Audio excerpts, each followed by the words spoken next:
Thank you.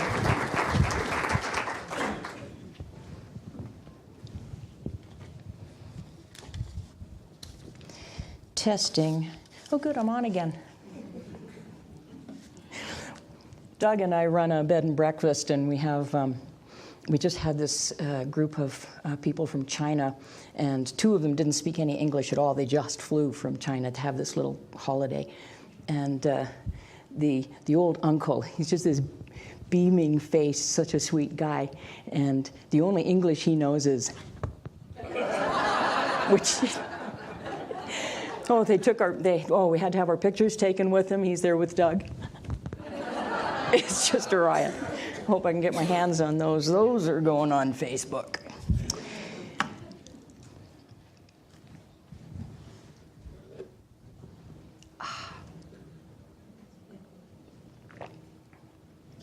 You can even hear me swallow, can't you? It's awesome. Throughout time, spiritual guides have pointed to the idea that our thoughts and the emotional spark that sets them in motion, through that we co-create our lives.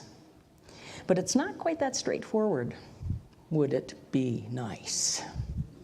The human brain is wired to problem solve, and it focuses on problems. It's its job. All around us, there may be the evidence of joyful and carefree and abundant living, but if we're in the pits, we can't see it. It just isn't there.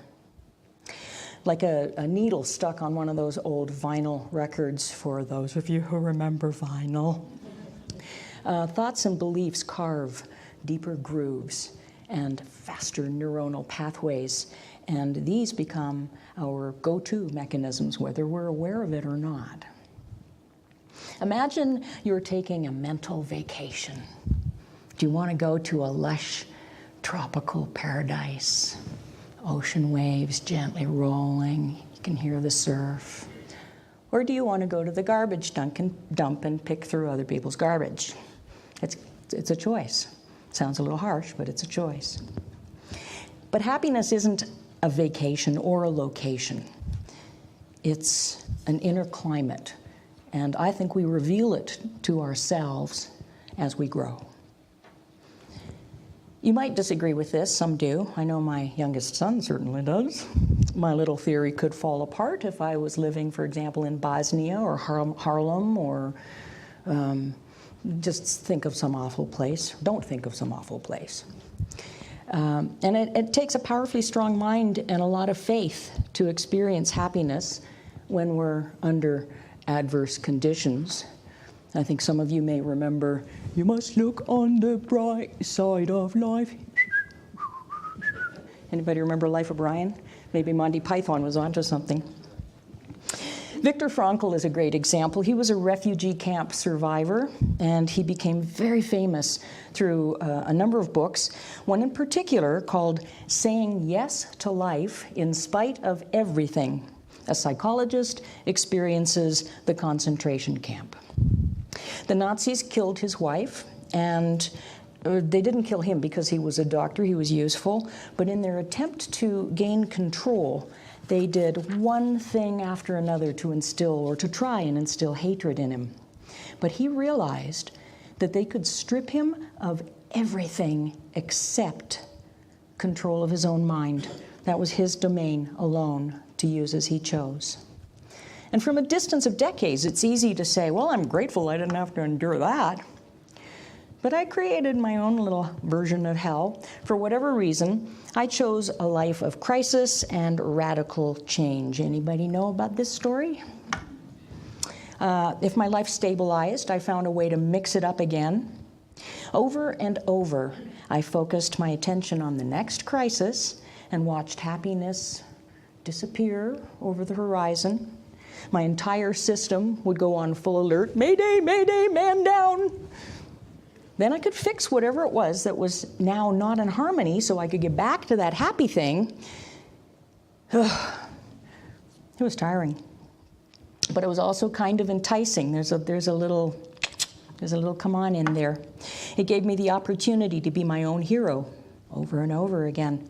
Look what happened to me. But here I am. I got the platitudes. I got the smile. I've done the spiritual work. I've done all the reading. Hoobly. Ernest Holmes says, happiness, it means a state of inner peace, a consciousness of the goodness of God and the beneficent attitude of the universe, a realization that joy can come to every man. I will say, I think growing older has its advantages, not the least of which is perspective. And laugh wrinkles. I learned that happiness is a decision, and being happy has raised my vibration so that now my inner climate is a much better host for love. But there were a few stumbles along the way. 5 or 6 years ago, I'll tell you one little story. I was engaged. My fiance and I, at that time, decided to move to Costa Rica and start our new life together. And so, lock, stock, and barrel, I got rid of my stuff. Said, adios, amigos, to my friends and my family. And I tethered myself firmly to a sinking ship. After just a couple of months, he told me that I was at least 6 kinds of terrible, and he left. And I was completely demoralized. We'd been managing a small beach hotel in a remote community, and after he left, I stayed, partly because we had a 6-month commitment, and I was going to see out that commitment, and partly because I didn't know what to do. I didn't have anywhere to go. I got rid of everything, told everybody I was leaving, starting this new wonderful journey. So I did a lot of walking and praying. I walked every morning. I got up and I walked up and down that beach. And one morning in particular is permanently etched on my memory. I'm going to get rid of this because I keep hitting it. It was really gray and drizzly, and that kind of day where you look out over the ocean and it's gray and the sky is gray and you can't really see the horizon because they all just kind of blur in together. And it was a little chilly, and I was quite miserable. I was really in a lot of pain. And I remember looking out at the ocean and just wondering, I wonder what would happen if I just walked into the ocean, kept on going. And I wasn't actually suicidal. I wasn't thinking about how to kill myself. I just wondered, what would happen? And then I thought about my sons, and I thought, well, for starters, they'd be, oh man, that would be really hard for them to deal with. Okay, I'm not going to do that. But honestly, this has got to stop. And I was walking along, and even though I don't believe in a separate God, in praying to a separate God, in that moment, I just said, oh God, please, just, I don't know how to do this. Just for a second, let me look through your eyes. And instantly, this voice in my head, not the one I'm used to hearing, said, come on now, you know that's not how it works.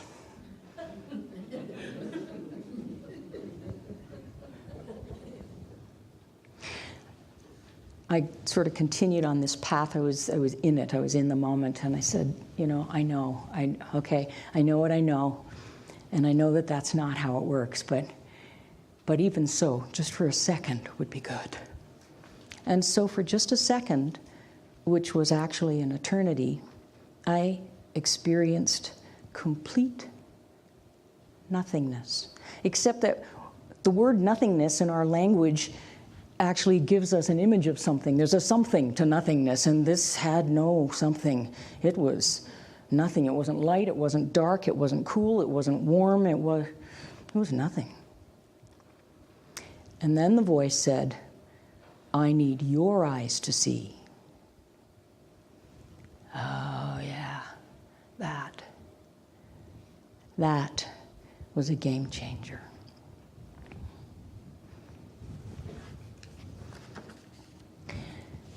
Oh, I don't know if you can see that or not. The lights are so bright. Cute little baby. I saw her in Greece. She says, how could I not be loved by love? How could I not be loved by love? We're born into an opportunity to experience heaven on earth. Ultimate self-love. Thanks for the reading, Cheryl. God expressing itself as me, as us. And so the question becomes, are we showing God a good time? Is he having fun? He, she, it, whatever, having fun as us? Any of you seen the movie The Best Exotic Marigold Hotel? And you remember Sonny? Everything works out in the end. If it's not working out, it's not the end yet. So if things don't feel okay, it's not the end yet. We all have a personal toolbox. We all know things to do for ourselves that will help shift us from one state into another. So open the box, pick a tool, use it. And if you can't make yourself do that for some reason, and I wouldn't personally know anything about being too stubborn to help myself, but if for any reason you're having trouble opening up the box and picking a tool and using it, this thing called self-discipline, then change the language. You know, recently I was at a workshop, and I was in the Q&A period. I was expressing concern that I really struggle with self-discipline. You know, I don't meditate every day, and I don't do my uplifting readings every day, and all the things that I'm supposed to do because I'm a practitioner. Damn it. And he said, discipline isn't the right word for me. Like, who told you that? I don't know who told me that.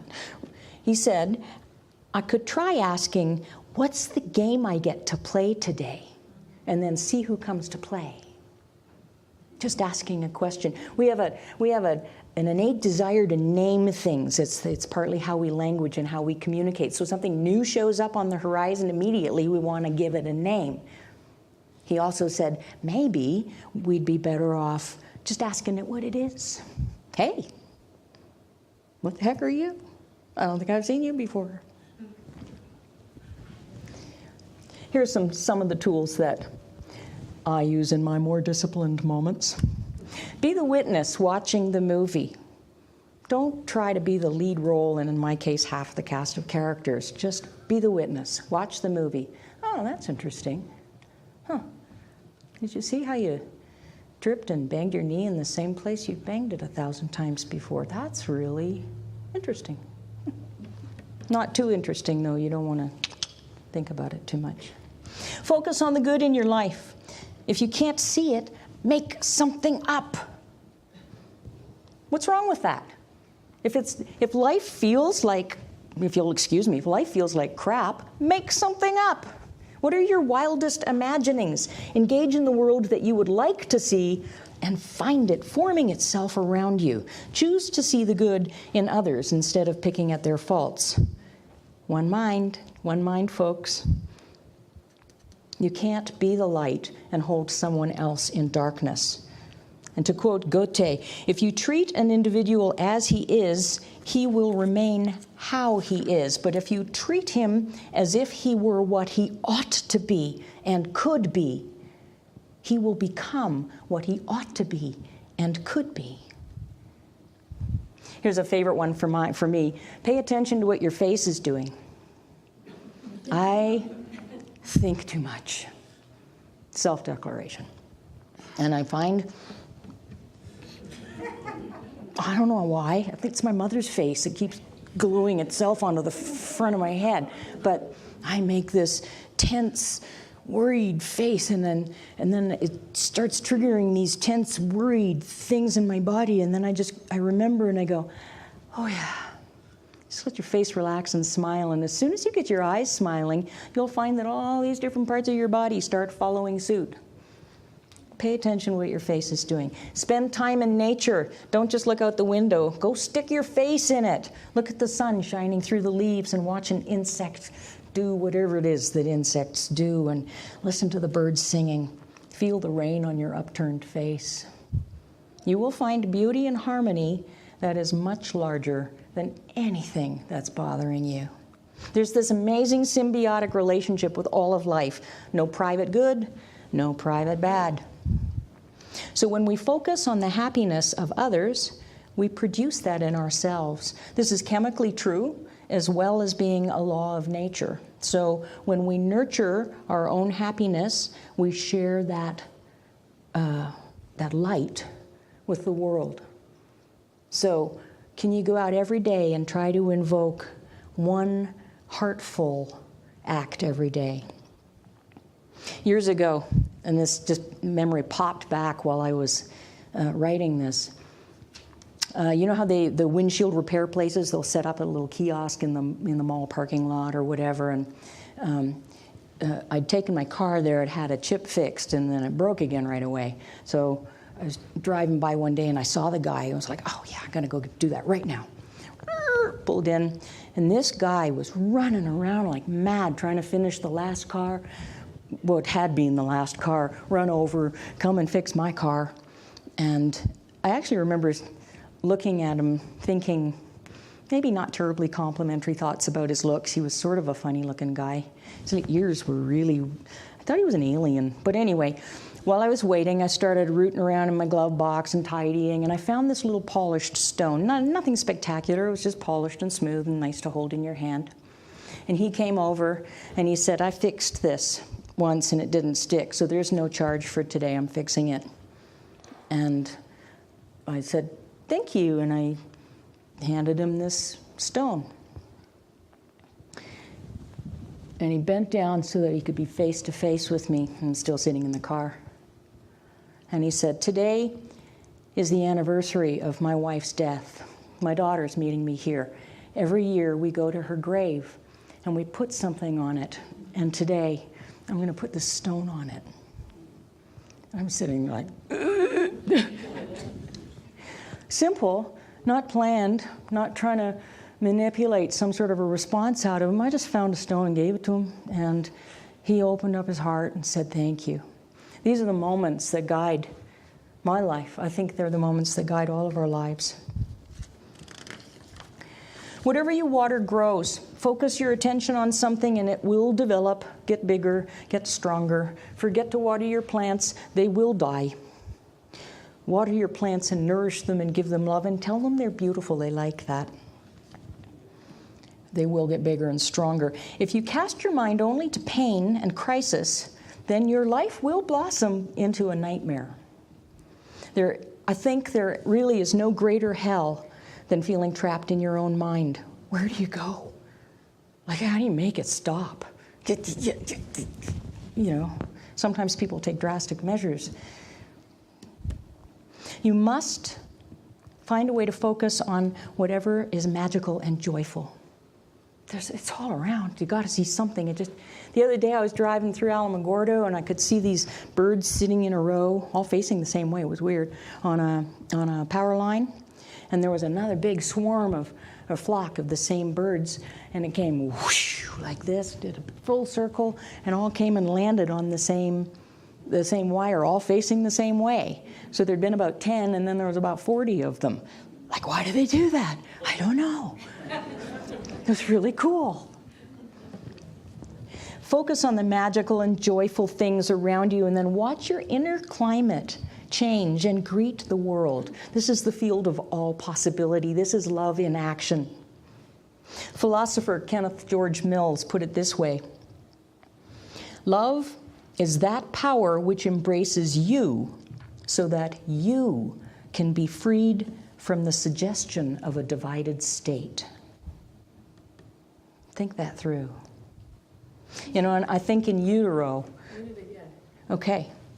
Love is that power which embraces you so that you can be freed from the suggestion of a divided state. And I think that when we're still in the womb, just floating around having a good time, I think we know that. I think we still know that. We just float in that love. And then we're born into that vibration. And in the first moments of life, it's all we know. It's all good. But as we grow, we begin to forget. Again, Cheryl's reading today was right on target. How did you get into my room and read my computer last night? That's what I want to know. Whether it's genetics or cellular memory or past life or whatever, I don't even care what you believe about that. I don't care what I believe about that. It doesn't matter. Just the environment and a combination of things seem to grow around us, and we begin to forget that we are the essence of love. And the world around us doesn't remember either.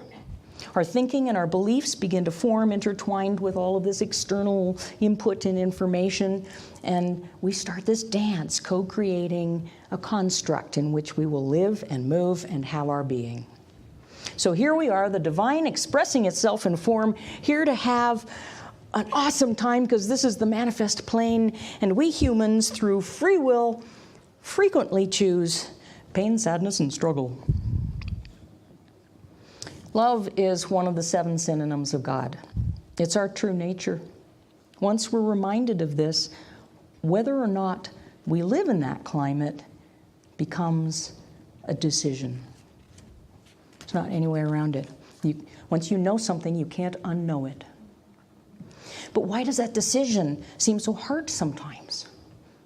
You know, we're given a lot of opportunities to focus on blah in the world around us. The media is really good at helping make sure that that information is disseminated. And it takes clear intention to keep our thoughts and our hearts in heaven.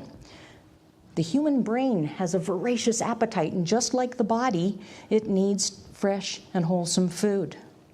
So do you go out in the world and have heart-to-heart communications, or do you watch horror movies and violence on TV or whatever? Are you filling your ears with beautiful music, or are you ruminating about every crummy thing that ever happened in your life?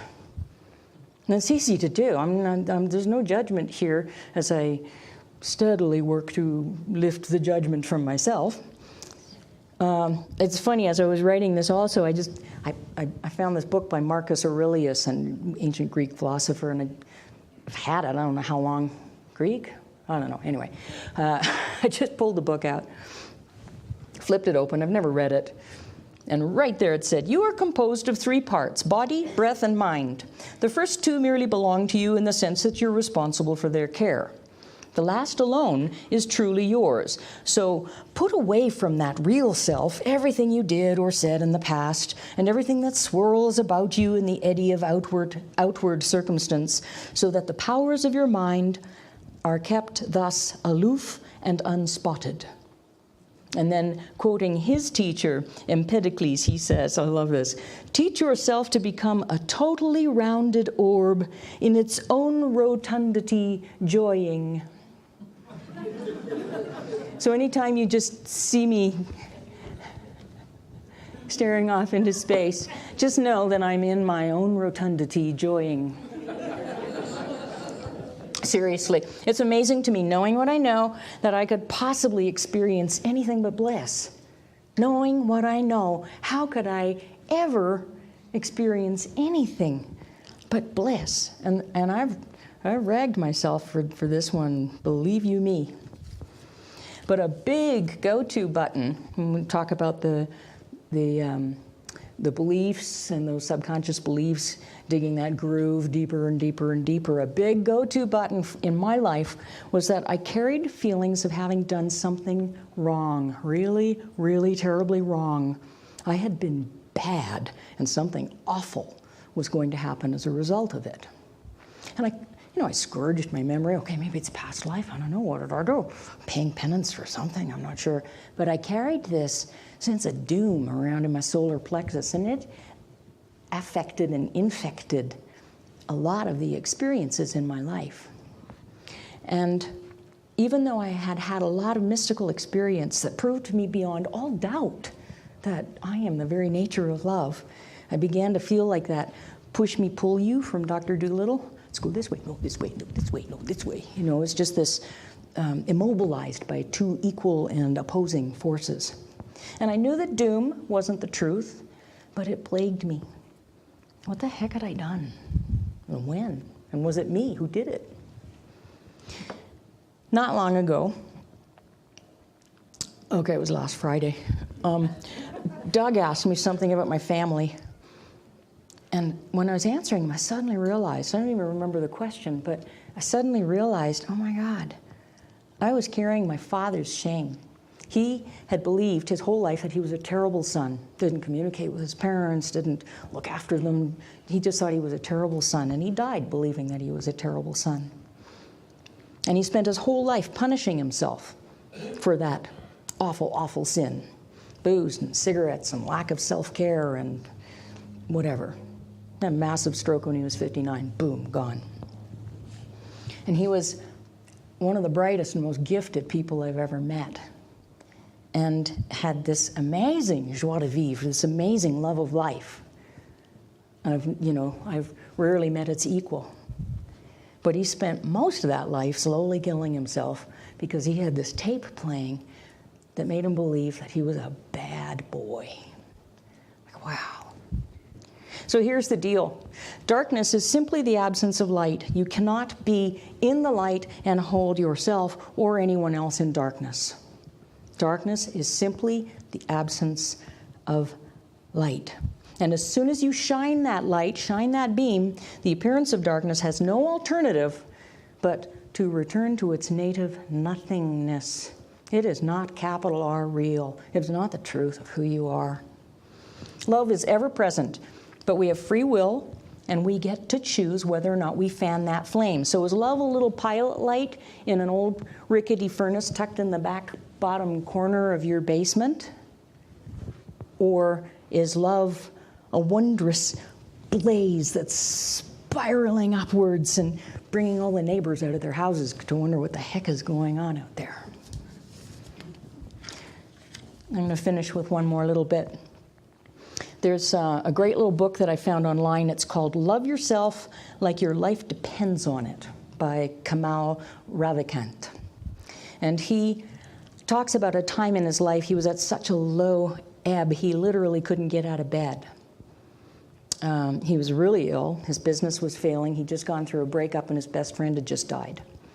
And he woke up one morning, and I mean literally, he woke up one morning, and he made this vow to love himself with the same intensity that he would use to pull himself up if he was hanging off a cliff by his fingernails. And he crawled out of bed, and he wrote that vow out to treat himself as someone he truly and deeply loved. And he started by just saying over and over and over again, I love myself. I love myself. I love myself. I love myself. In the shower, I love myself. In the car, I love myself. And all the other places that people go. And it started as just so many words. I love myself, I love myself. But it started to crowd out those tapes. It started to crowd out those old feelings, and it found that spark of love that he had known as a newborn baby. He watered it, and it grew, until his entire life blossomed into success and happiness that he hadn't even considered before. And then he began to share it with other people. It's an easy read, a little book, but man, it's got a lot in it. And he says now, whatever your truth is, live it and share it. The world will respond in ways you could never have imagined. And in fact, the results will knock your socks off. So I'm going to leave you with this little prayer, if you want to join me.